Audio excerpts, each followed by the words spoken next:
but now I'm going to go in a different direction.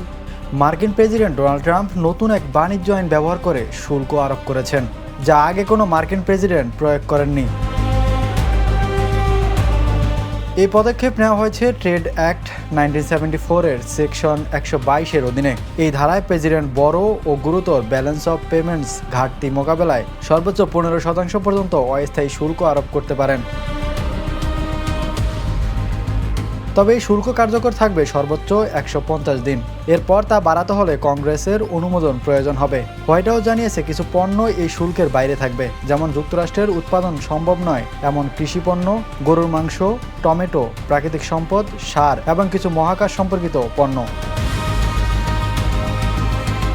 আন্তর্জাতিক বাণিজ্য আইনজীবী শান্তনু সিং বলেছেন, এই আইনি ক্ষমতা আগে কখনো ব্যবহার না হওয়ার বিষয়টি আদালতে চ্যালেঞ্জ হতে পারে। তবে সরকারের হাতে যথেষ্ট স্বাধীনতা রয়েছে, কারণ বাণিজ্য ঘাটতি ব্যালেন্স অফ পেমেন্টস ঘাটতির অংশ হিসেবে বিবেচিত হতে পারে।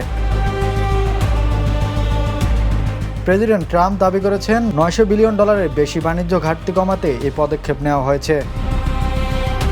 Imran Hossain, the news.